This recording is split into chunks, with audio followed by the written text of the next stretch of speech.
Gotta go to YouTube and find our new link because it changes every time. And if I don't change it, then no one can hear the show. Get off of me, cat. This is probably the best song I've ever made up randomly, I think. How do I turn on YouTube? There it is. Go and tell the chat room to reload. Reload! Let us know when you can hear us. Okay, that got kind of off there. Because I have, like, funny stories and stuff to tell people. Like, I'm all over it tonight. Yeah. Mr. Pete Vela can hear us all the way from San Diego, California. No one else, though. It's just Pete.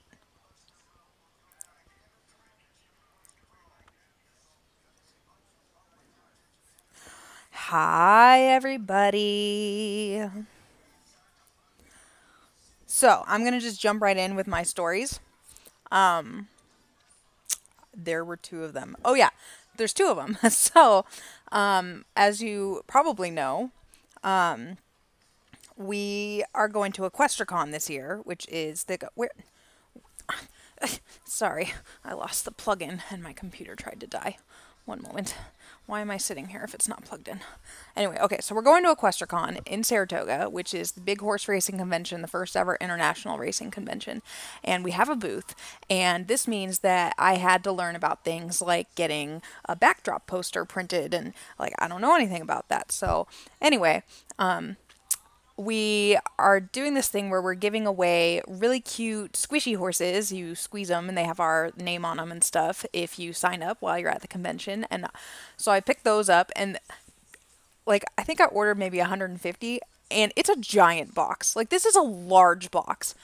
So anyway, 2 days ago I went to go pick up the poster, and the poster is 8 feet by 4 feet.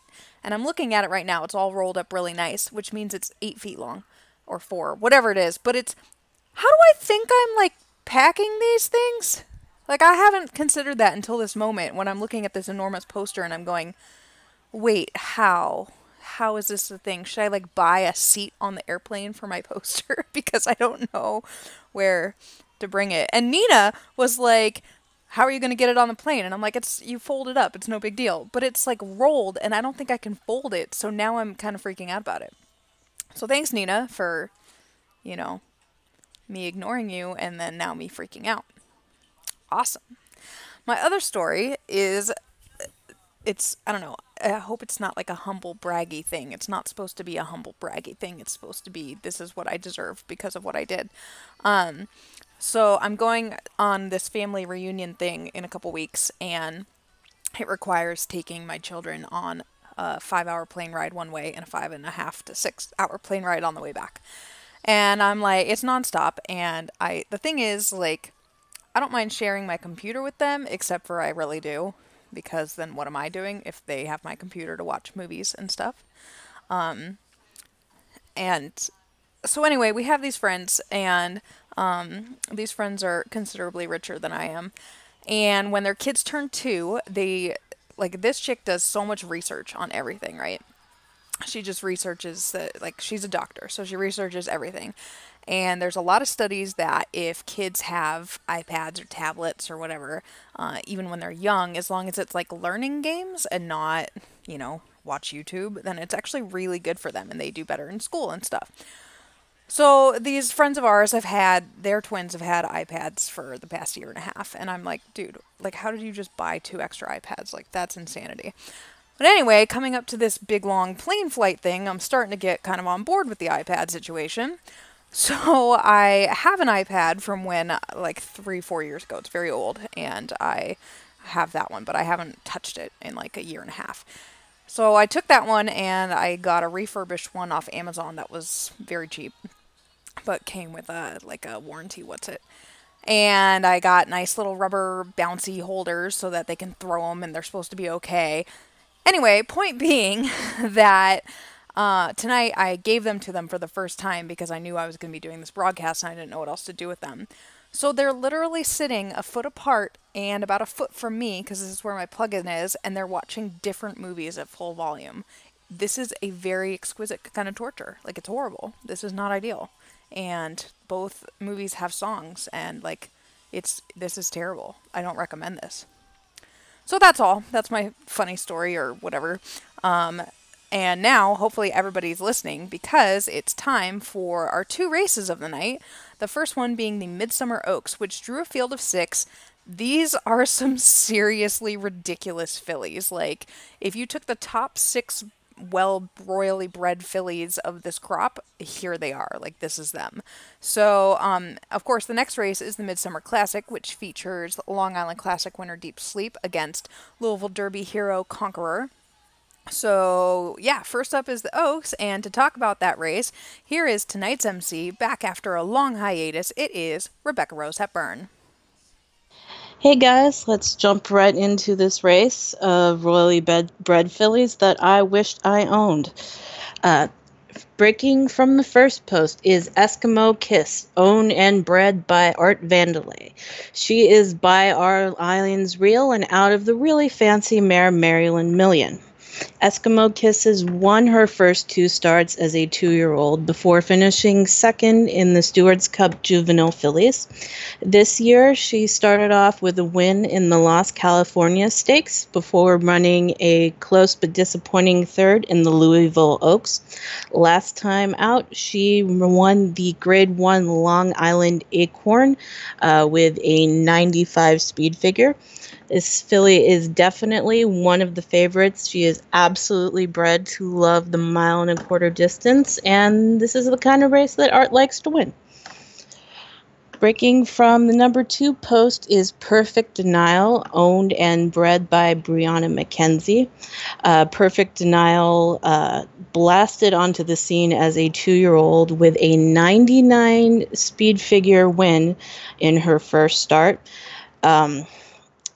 She also won the Grade 1 Inglewood Starlet as a 2-year-old. This year, she won her first 2 starts in the Grade 3 Skyfall Stakes and the Grade 1 Southern California Oaks before running a heartbreakingly close second in the Louisville Oaks.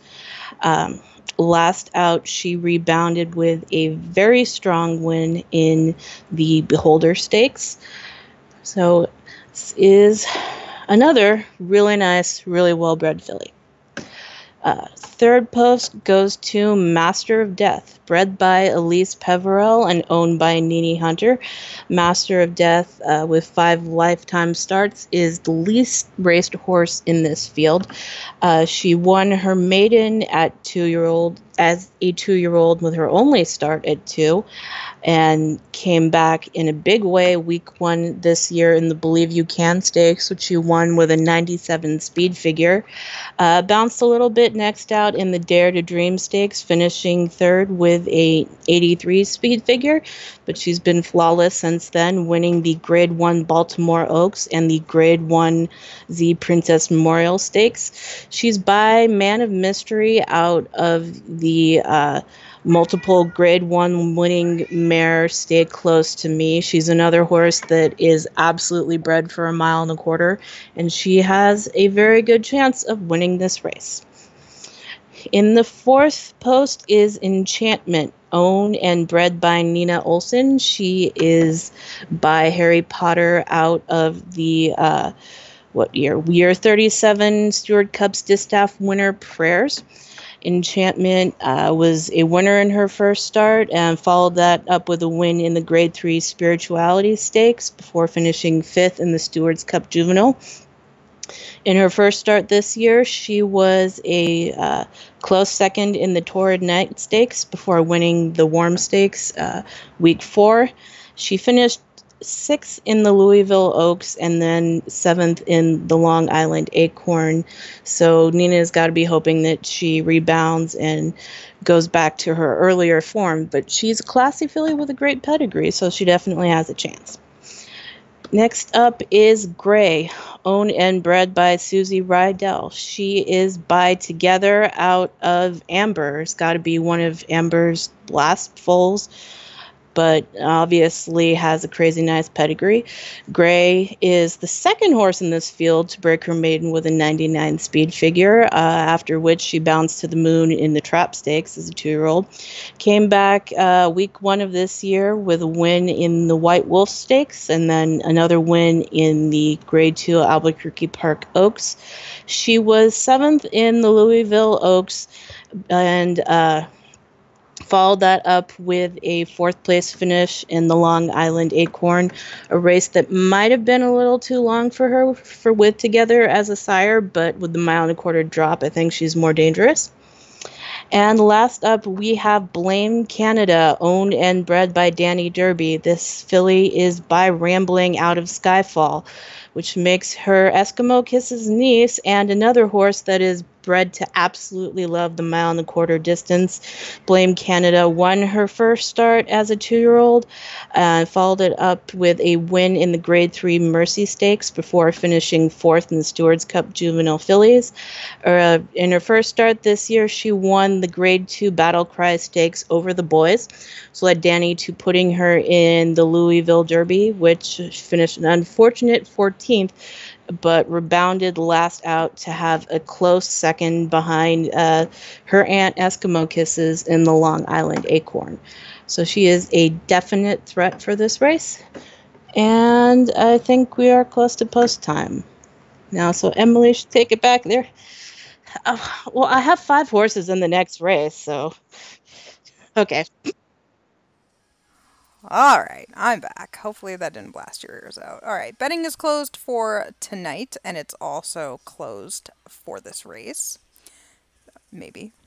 If I, find the little button that says, I still don't know where this button is on the new system. Found it. Everything's good. Okay, betting closes at $5,800. You're all fired. Why can't I get the graphics to load? There they are. All right, I'm having issues, but we're good. A field of 6 beautifully bred fillies going 1.25 miles for $750,000 while the dulcet tones of the Sing movie play in my left ear. They're off in the Midsummer Oaks. Blame Canada was out well, but Enchantment was a step slow. So too was Eskimo Kiss, who bobbled to start. There goes Gray. Gray from the rail. She's the one who's going to go to the lead. And I meant not from the rail because Eskimo Kiss takes back. She's the one on the rail. Master of Death is up there. Then Blame Canada, who settles down. Enchantment and Perfect Denial is the early trailer. So they go under the wire the first time, and Gray, and she's leading by 2.5 lengths. No one wants to run alongside her. Eskimo Kiss and Master of Death right together. 2 lengths back to Blame Canada, and then Enchantment. Perfect Denial would have about 5 or 6 lengths to make up if she wants to win. Gray is shaking loose around the turn into the backstretch. Gray, she leads by almost 5. Master of Death is up into second. She's clear of Eskimo Kiss now. Blame Canada is a good 10 lengths off the pace as they string out. Blame Canada is 4th, 2 lengths in front of Enchantment, and then another 2 lengths back to Perfect Denial. So they only have a 1/2 mile left to go in the Midsummer Oaks, and Gray is still the leader. But here comes Master of Death breathing down her neck, and Master of Death is up in a second, and now she puts her head in front.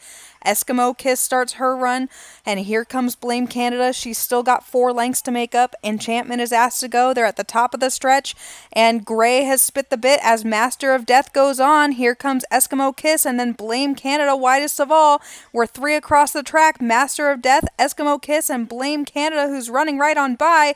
Master of Death tries, but Blame Canada will be your winner. Blame Canada in the Oaks. Master of Death and Eskimo Kiss right there, then Gray 4th and Enchantment 5th.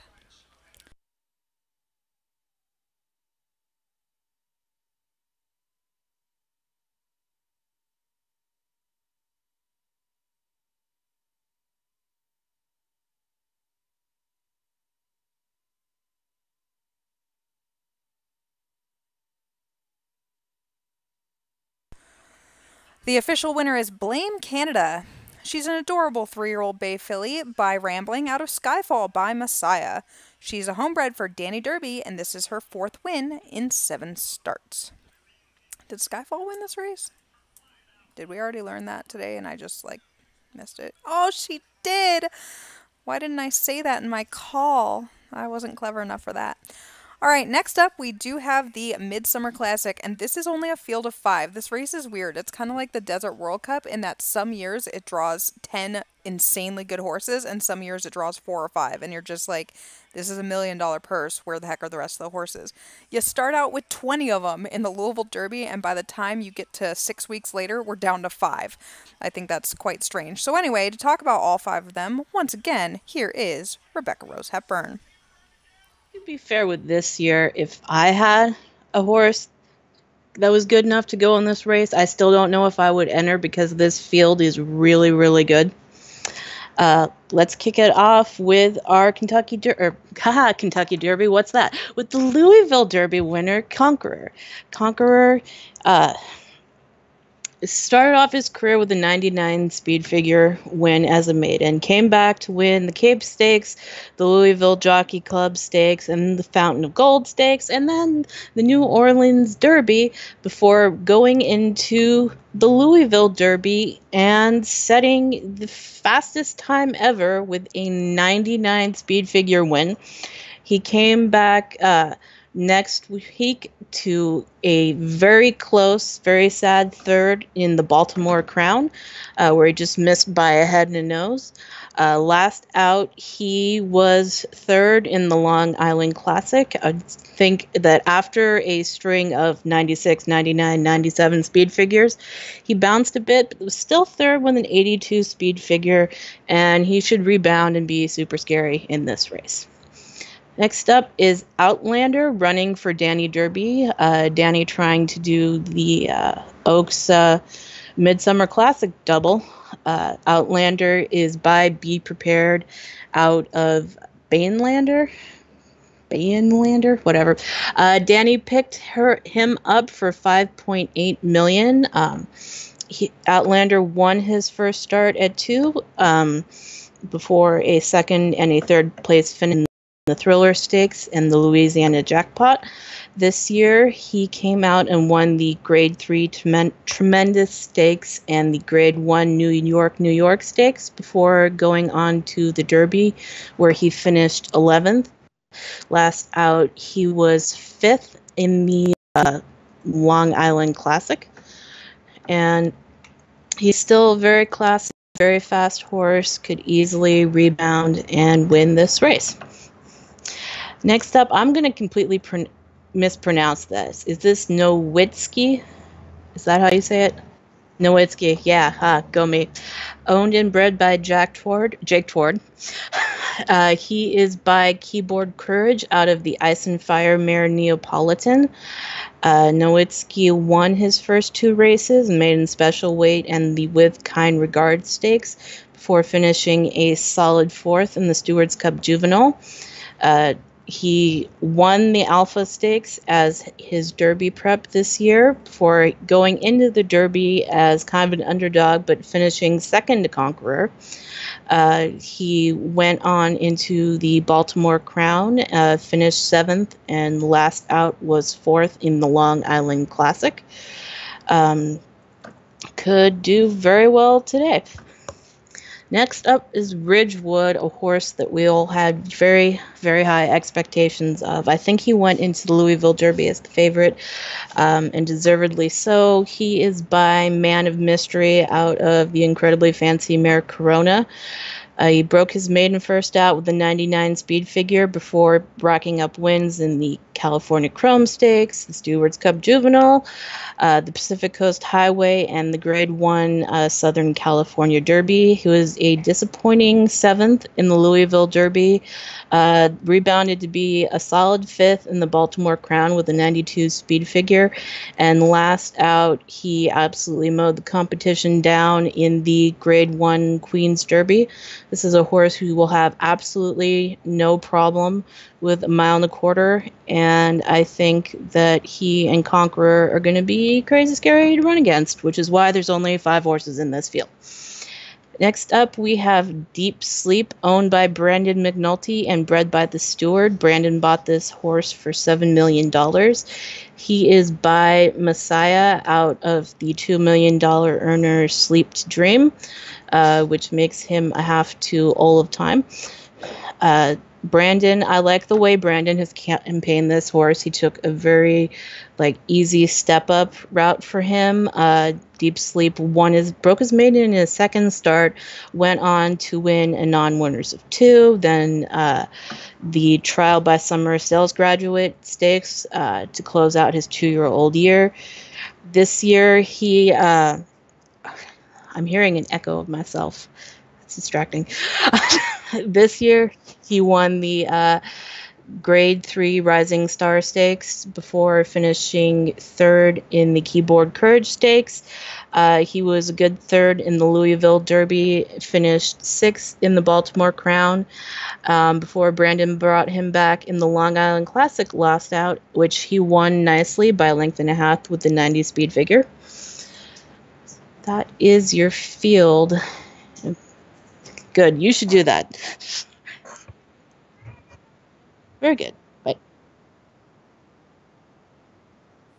Hello, everybody. So I have things to say about this race, because this is a very weird race. It is often, very often, won by a horse who was knocking on the door in the Triple Crown and didn't quite get it done. It's regularly won by a horse that we all knew would love this distance, but maybe it was not a good early 3-year-old. I mean, was fine as an early 3-year-old, but is now peaked after the week 9 change and is doing great.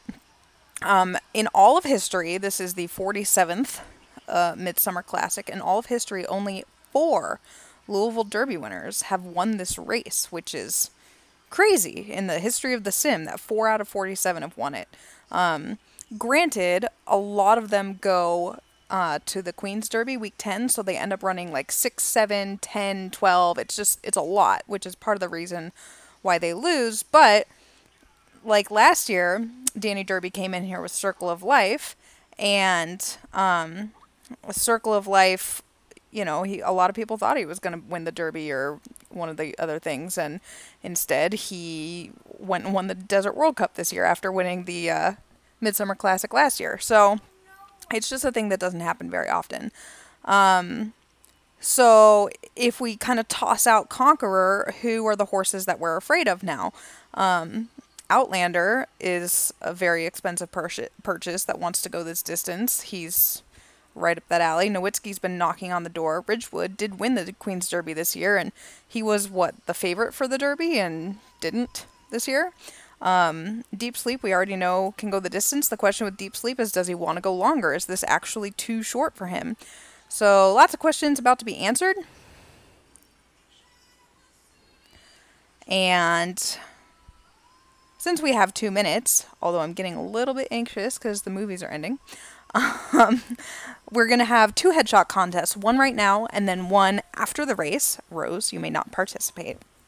Everyone knows that Jack's probably going to win it, or Jake or whatever, because he probably already has everything open, and you guys probably should too. The question is, name the last 2 Louisville Derby winners to win the Midsummer Classic.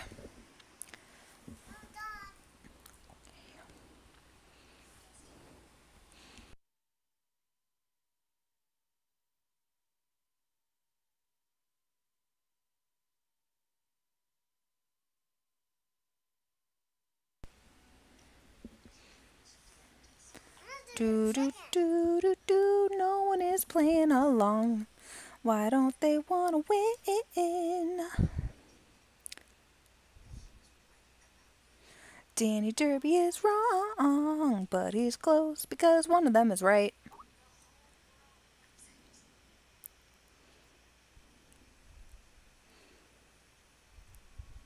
This is for a headshot, guys. Come on.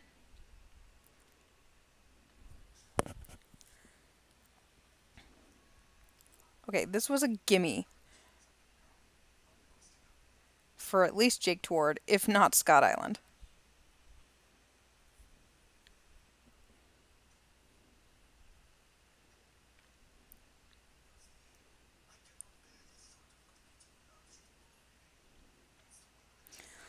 There we go. Jake Tward is the winner. So yes, here are the Louisville Derby winners that have won this race. Hold on, where'd it go? Gryffindor 2 years ago. Before that was Ball of Fire in year 34. Then we had Flames in year 25. And the first one was Loki Masterpiece back in year 10. And that's it. How crazy is that? You may remember that, you may remember. None of you remember because none of you were around. But I was around back in the day when we, ran our horses backwards on snow both ways. This is the only race that the immortal Priceless Forever lost after his Triple Crown campaign. He was tired and he lost to a filly. What a slacker. Anyway, it's post time for the Midsummer Classic. The betting pool is probably low and going to make me cranky. The answer is $12,000. Yep. That is making me cranky. Oh, cat, stop eating the wire. That's not what cats do. I mean, it is, but it's not. Okay. It's post time. Good luck to all. They're off in the Midsummer Classic, and Nowitzki stumbled very badly at the start. Nowitzki nose to the dirt. It's going to be the Long Island Classic winner, Deep Sleep, who shows early speed. He goes out to lead, and no one wants to go with him early. Ridgewood settles back second, and then comes Outlander, Nowitzki after the bad break, and the Derby winner is last early. Conqueror is the trailer. So they come down past us under the wire for the first time, and it is Deep Sleep leading by 2. He's on a good hold, and he looks comfortable. Ridgewood is in second, stalking the pace, and then Outlander 3 lengths behind. Nowitzki is trying to make up ground. He's in 4th, and then Conqueror 5 lengths front to back. Deep Sleep is trying to get away now. Deep Sleep, he's opening up 5 lengths on them. Ridgewood and then Outlander. 3 lengths back to Nowitzki and Conqueror. Conqueror has moved up a little bit. He's running alongside Nowitzki now. The pace is good and solid as they come to the half-mile pole, and Deep Sleep, he's only 2 in front because here comes Ridgewood to challenge. Outlander putting in his bid. Nowitzki and Conqueror is still the trailer rounding the turn, but the 5 horses are only 3 lengths apart. They come to the top of the stretch, and Deep Sleep is tiring now. Ridgewood falling back too. Nowitzki is the horse that inherits the lead. Nowitzki is the leader, and here comes Conqueror down the middle of the track. Conqueror just jumping into the race now. He flies past everybody. Nowitzki is the one who battles back. Conqueror and Nowitzki, they're going to hit the wire together. Photo in the Midsummer Classic. Ridgewood was back 3rd, Deep Sleep 4th, and Outlander was 5th.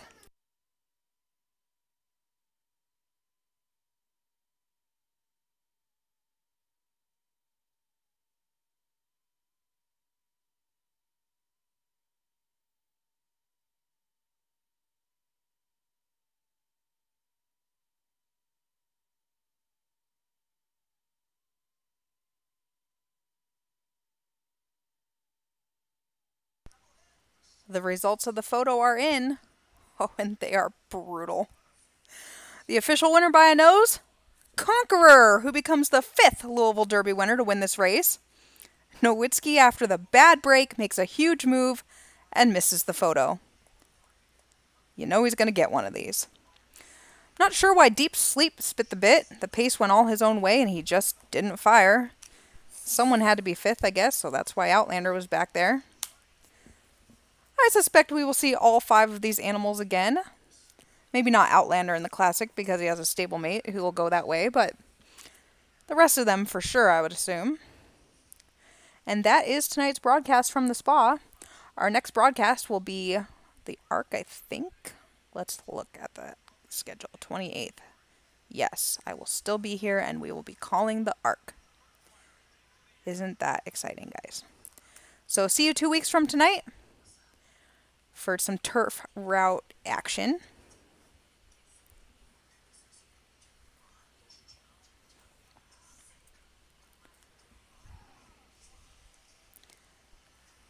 And I think now we're all done though. I'm trying to figure out how to turn it off. Okay, we're good. Goodbye, everyone.